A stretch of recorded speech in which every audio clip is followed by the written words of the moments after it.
Global skill development mission में आपका स्वागत है। दोस्तों, आज हम बात करेंगे उन सभी कार्यों की जो हम अपनी दैनिक दिनचर्या में करते हैं। हम अपनी रूटीन की लाइफ में दैनिक दिनचर्या में बहुत से काम करते हैं, जैसे खाना, खेलना, आना जाना, कोई भी काम करना। जितने भी हम काम अपनी रूटीन की लाइफ में करते हैं इन्हें हम वर्ब कहते हैं। वर्ब यानी क्रिया। जिस शब्द से किसी काम का करना या होना पाया जाए उसे हम क्रिया कहते हैं। The word by which we can come to know about the occurrence of any work is known as verb. Eating, playing, going, working। मित्रों, इस तरह से हमारी दैनिक दिनचर्या में, रूटीन में बहुत सारी ऐसी वर्ब्स हैं। वर्ब्स की हमारी 3 प्रकार हुआ करती हैं, जिसको हम बोलते हैं वर्ब की फर्स्ट फॉर्म, वर्ब की सेकंड फॉर्म और वर्ब की थर्ड फॉर्म। जैसा कि आप स्क्रीन पर देख रहे हैं, ईट, एट, ईटन।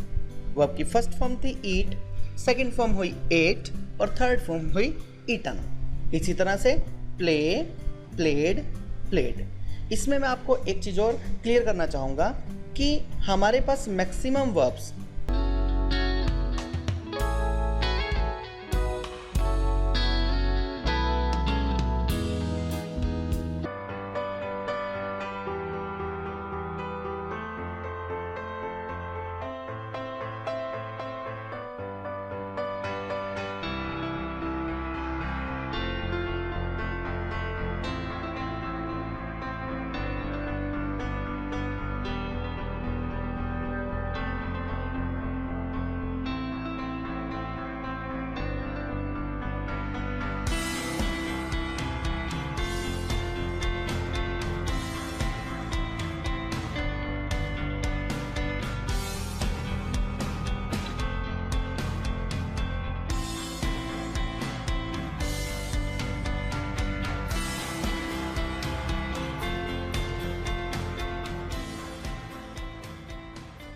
यानी लगभग 70 से लेकर 80% और मे भी शायद इससे भी ज़्यादा वर्ब्स ऐसी हैं जिनके लास्ट में वर्ब की फर्स्ट फॉर्म के साथ ही जस्ट ईडी ऐड कर हम उसकी सेकंड फॉर्म और थर्ड फॉर्म बना सकते हैं। कैसे? प्ले के साथ हमने ईडी लगा दिया, इसकी सेकंड फॉर्म बन गई प्लेड। फिर थर्ड फॉर्म के लिए भी हमने इसके साथ ईडी लगा दिया और इसकी थर्ड फॉर्म बन गई, तो यानी ये बन गया प्ले, प्लेड, प्लेड।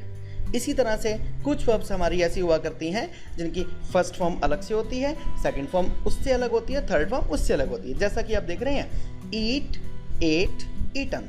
ईट अपने आप में अलग से वर्ब है जो कि फर्स्ट फॉर्म है, एट इसकी सेकंड फॉर्म है, बिल्कुल अलग वर्ब हो गए, और वर्ब की थर्ड फॉर्म हमारी ईटन, वो भी अलग हो गई। इसी तरह से जैसा आपने छोटे होते से सुना है, गो हमारे पास अलग से वर्ब है और इसकी सेकंड फॉर्म जब हम देखते हैं तो इसके आगे ईडी नहीं लगा, लेकिन गो के साथ हमारा वेंट, गो की जगह पर सेकंड फॉर्म के लिए हमारे पास लग गया वेंट। ठीक, तो फर्स्ट फॉर्म हो गई गो, सेकंड फॉर्म हो गई वेंट एंड थर्ड फॉर्म हो गई गोन।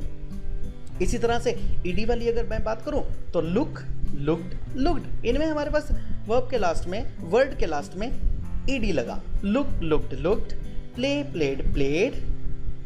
That's it. आगे की बात करता हूं मैं, सब्जेक्ट की बात करते हैं। सब्जेक्ट का क्या मतलब है? जो किसी भी कार्य को करता है उसे हम सब्जेक्ट बोलते हैं। सब्जेक्ट यानी कर्ता। सब्जेक्ट हमारे पास कई हो सकते हैं, जैसे I, we, you, they, he, she, it, this, that, these, those. Subject हमारे प्रोनाउन भी हो सकते हैं और सब्जेक्ट हमारे जनरल भी हो सकते हैं। जब मैं बात करता हूं अपने बारे में, ये होता है हमारे पास आई का यूज़। आई का मतलब है मैं। जब मैं अपने बारे में कोई भी बात करूं उसके लिए इंग्लिश में हमारे पास एक वर्ड है, वो है आई।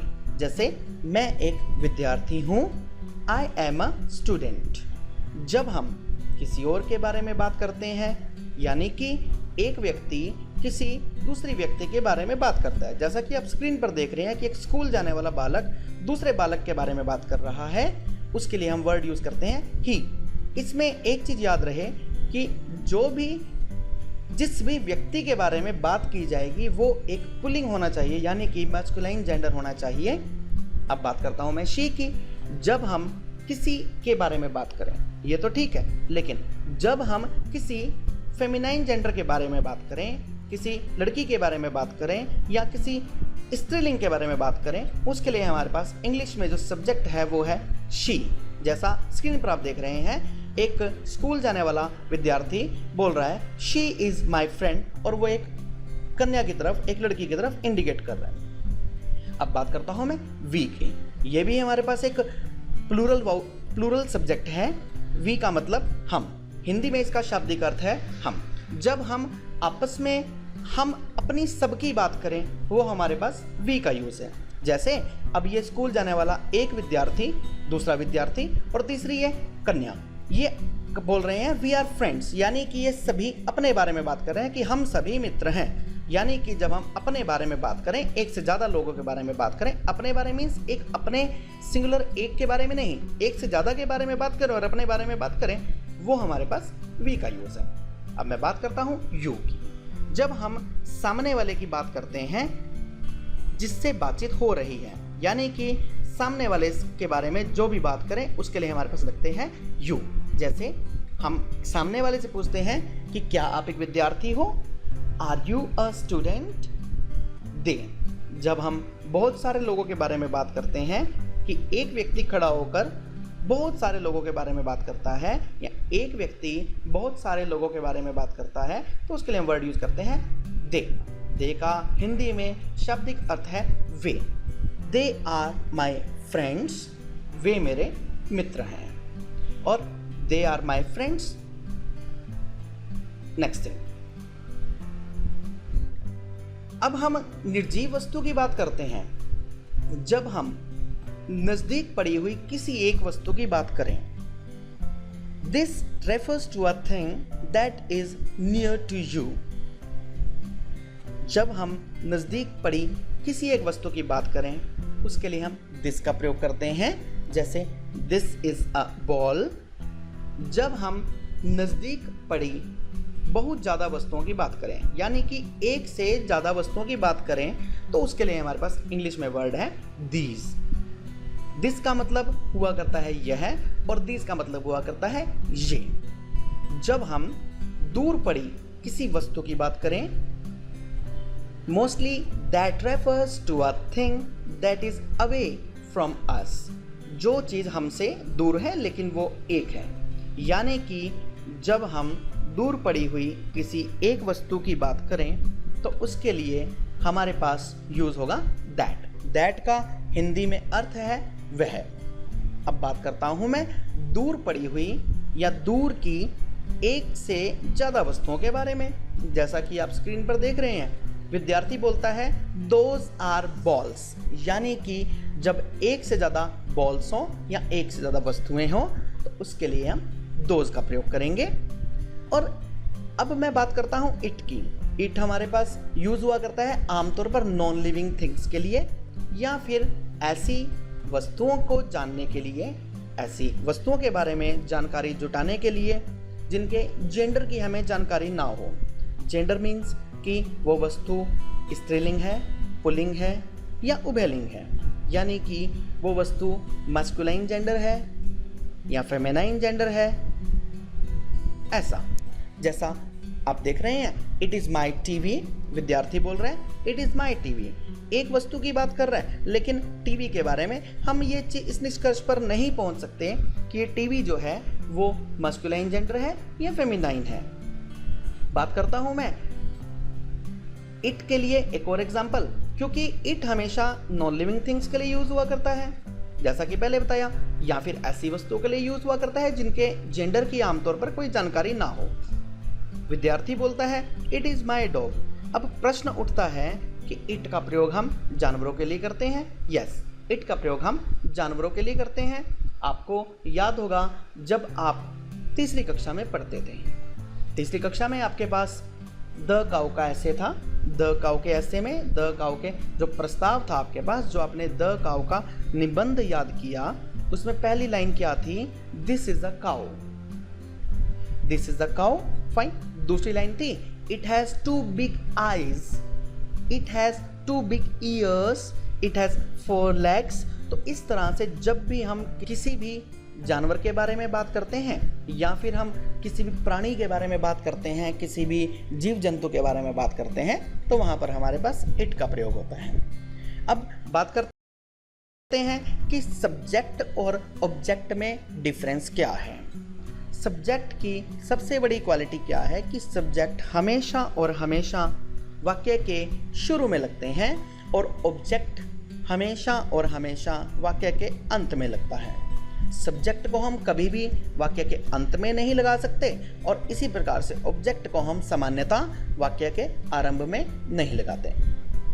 आई, you, he, she, it, we, you, they, ये सभी हमारे सब्जेक्ट हैं। सब्जेक्ट यानी करता है, जो किसी भी काम को करता है, यानी किसी भी काम को करने का भार जिसके ऊपर होता है उसे हम सब्जेक्ट कहते हैं।